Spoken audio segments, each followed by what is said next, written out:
Os meses de inverno certamente não foram fáceis para a Ucrânia.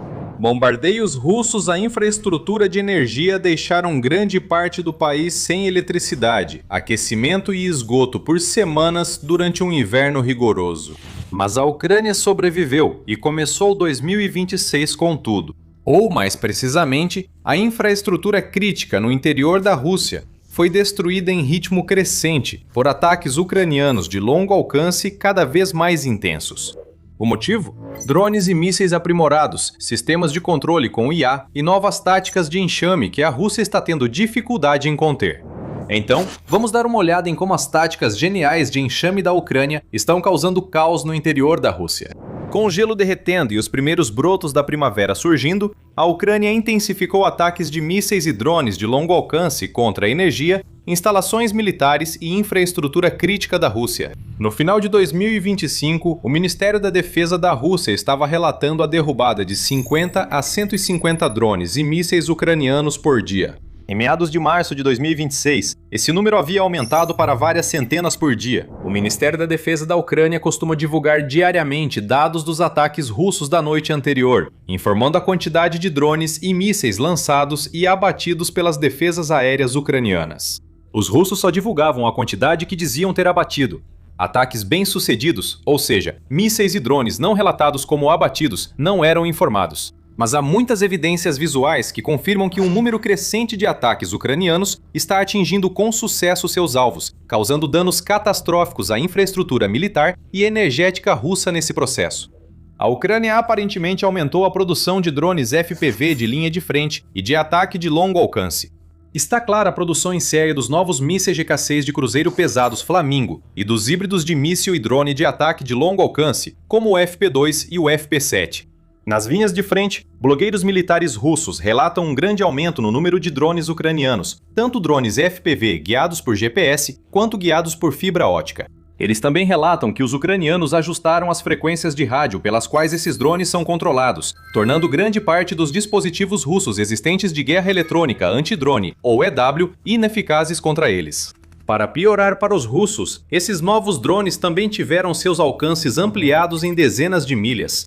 Isso aumenta ainda mais o risco para tropas russas, equipamentos e logística, até mesmo longe das posições avançadas. A Rússia ainda está tendo dificuldades para se adaptar ao fato de ter sido abruptamente excluída do sistema Starlink no início de fevereiro. A medida causou caos nas comunicações russas e, visivelmente, desacelerou uma ofensiva no sudeste da Ucrânia que vinha ganhando impulso. Aproveitando a oportunidade, uma nova investida de drones ucranianos barrou de imediato as ofensivas russas em grandes trechos da linha de frente. Os novos drones e suas táticas foram fundamentais nos contra-ataques bem-sucedidos da Ucrânia em Dnipropetrovsk e Zaporizhia. Drones aprimorados, melhores recursos anti-guerra eletrônica e táticas evoluídas contribuíram para esses sucessos no campo de batalha. O efeito é ainda mais notável nos ataques ucranianos de longo alcance, cada vez mais profundos em território russo. Nessas situações, há uma nova tática ucraniana que está tirando o sono do presidente russo Vladimir Putin e o deixando suando frio: enxames autônomos de drones. Até pouco tempo, enxames de drones identificando e atacando alvos sozinhos eram tema de roteiros distópicos de ficção científica. Hoje, a Ucrânia os tornou realidade e a festa está apenas começando. Agora, a tecnologia de enxames de drones ucraniana não surgiu do nada. Na verdade, essa tecnologia está em desenvolvimento há alguns anos. Em outubro de 2024, o ministro das Indústrias Estratégicas da Ucrânia, Herman Smedanin, anunciou que empresas de defesa ucranianas haviam desenvolvido e apresentado uma tecnologia de enxame de drones. 7 equipes de fabricantes apresentaram sua tecnologia de enxames de drones. Representantes do Ministério da Defesa da Ucrânia e do Estado-Maior analisaram então as capacidades dos fabricantes ucranianos e forneceram recomendações para melhorias dos produtos. E desde então, pelo menos uma das empresas entregou sistemas de enxame funcionais e está expandindo suas operações rapidamente. A empresa Swarmer tem como foco principal a inteligência artificial em sua tecnologia revolucionária. O software da Swarmer permite que um grupo de drones opere como uma unidade coesa ou um enxame integrado. Em uma missão típica, um operador humano designa uma área-alvo, como uma trincheira inimiga. Então, a inteligência artificial assume o controle. Veja como funciona uma missão de ataque padrão com a Swarmer. 3 a 8 drones operam no enxame. O drone de reconhecimento traça o curso ideal até o alvo escolhido pelo humano. Os drones de ataque carregados de explosivos seguem sua orientação. Então, e essa é a inovação principal. Os drones de ataque determinam o momento exato e a sequência do ataque para maximizar a eficácia, sem comandos diretos em tempo real do operador para a ação final. Em outras palavras, esses são ataques de drones autônomos sem qualquer intervenção humana no processo. Em setembro de 2025, o Wall Street Journal declarou que o uso de drones pela Ucrânia dessa forma foi o primeiro uso regular conhecido de tecnologia de enxame autônomo em combate, colocando a Ucrânia na vanguarda de uma mudança disruptiva na tecnologia militar. Enxames de drones autônomos não eram mais uma teoria. Eles já tinham sido usados com sucesso mais de 100 vezes por uma única unidade ucraniana. O artigo observou que, embora as operações atuais normalmente envolvam pequenos enxames de 3 a 8 drones, a tecnologia já havia sido testada com sucesso em grupos de até 25. Mas isso não é nada. Swarmer preparava testes com um enxame de 100 drones. Evidências anedóticas indicam que o tamanho dos enxames no campo de batalha está crescendo. E o que começou como uma tecnologia engenhosa para instalar campos minados à distância, evoluiu para uma arma revolucionária no campo de batalha. Agora, como resultado desses sucessos e dos ataques de longo alcance bem-sucedidos, que detalharemos em breve, Swarmer está atraindo grande atenção mundialmente. Em setembro de 2025, a empresa anunciou uma rodada de investimento Série A de 15 milhões de dólares, o maior investimento em uma empresa ucraniana de tecnologia de defesa desde o início da guerra. A rodada foi liderada pelo principal fundo de capital de risco dos Estados Unidos, Broadband Capital Investments, com participação da RGAI, D3 Ventures, Green Flag Ventures, Radius Capital e Network VC. Nosso software provou seu valor em combate real, em dezenas de milhares de missões, disse Serhiy Kuprienko, fundador e CEO da Swarmer na época. Esse financiamento nos permite expandir operações e oferecer capacidades avançadas de enxame a cada veículo não tripulado na Ucrânia e países alinhados à OTAN. As democracias ocidentais deveriam poder implantar todos os drones e robôs que produzirem, sem depender da quantidade de pilotos treinados. Então, em fevereiro de 2026, surgiu a notícia de que Erik Prince havia sido nomeado presidente não executivo da Swarmer. Prince é o fundador um tanto controverso da empresa de mercenários, anteriormente conhecida como Blackwater, agora Academy, e um nome de destaque nos círculos MAGA dos Estados Unidos. Em uma carta para investidores em potencial, ele escreveu que, desde abril de 2024, a plataforma da Swarmer foi implantada na Ucrânia com mais de 100 mil missões no mundo real e em ambientes de combate ativo, informando o software e modelos de aprendizado de máquina que o suportam. Vale ressaltar que, de acordo com o site da Swarmer, o sistema esteve envolvido em 86 mil missões de combate desde 2023, com todos os dados capturados e processados, um pouco menos do que os 100 mil que Prince afirmou. Mesmo assim, cerca de 42 unidades das Forças Armadas ucranianas utilizam o sistema, realizando mais de 300 missões de combate por dia. Agora, a beleza do sistema está em grande parte na sua versatilidade.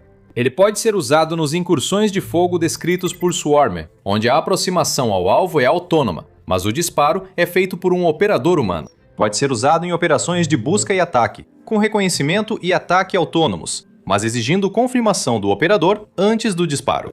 O sistema Swarmer também pode ser usado para operações de combate a UAVs, ativando enxames de drones autônomos para rastrear e destruir UAVs hostis que estejam se aproximando. E, finalmente, os operadores podem ir além com operações de reconhecimento e ataque totalmente autônomas. O Swarmer chama essa funcionalidade de Kill Box. É um termo apropriado, adaptado do conceito de Kill Box das Forças Armadas dos Estados Unidos. Na terminologia militar dos Estados Unidos, uma Kill Box é uma área tridimensional usada para facilitar a integração de fogos conjuntos. Segundo a documentação oficial, o principal objetivo de uma Kill Box é permitir ataque letal contra alvos de superfície sem coordenação adicional com o comandante que a estabeleceu e sem controle terminal de ataque. Quando utilizada para integrar fogos indiretos, ar-superfície e superfície-superfície, a Kill Box terá as restrições apropriadas. O objetivo é diminuir a coordenação para atender aos requisitos de apoio com flexibilidade máxima, prevenindo o fratricídio e o fogo amigo. A funcionalidade totalmente autônoma de Kill Box do Swarmer certamente parece atender a todos esses requisitos. Além do controle autônomo de enxames de drones aéreos, incluindo de asa fixa e quadricópteros, a tecnologia do Swarmer também se aplica a drones terrestres e navais. Apesar das táticas e locais das missões do Swarmer serem confidenciais, Relatórios russos nos dão uma ideia. Um soldado de reconhecimento russo descreveu a tática de enxame de drones usada pelas forças ucranianas no eixo Krasny-Liman. Ele contou que vários drones kamikaze são lançados juntos, voando baixo e ligados por fibra ótica, para não serem ouvidos pela infantaria. Após localizar o alvo, os drones se separam. Um ataca pela retaguarda, o outro de frente, seguindo o movimento da unidade. Unidades que utilizam enxames de drones do Swarmer também estariam empregando outra nova tática para aumentar sua eficácia de ataque: drones silenciosos. Em fevereiro, o senador russo pelas partes ocupadas da Oblast de Zaporizhia, Dmitry Rogozin, relatou que operadores ucranianos de drones kamikaze desligam o motor na aproximação final para que o Vant deslize silenciosamente em direção ao alvo. A ideia, escreveu ele em seu canal no Telegram, é impedir que equipes russas de defesa antiaérea com metralhadoras reajam a tempo ao som de drones se aproximando. Rogozin diz que as novas táticas tiveram efeito limitado e que as forças russas ainda conseguem lidar, apesar de parecerem novidades, para destruí-los, deixando a situação geral inalterada.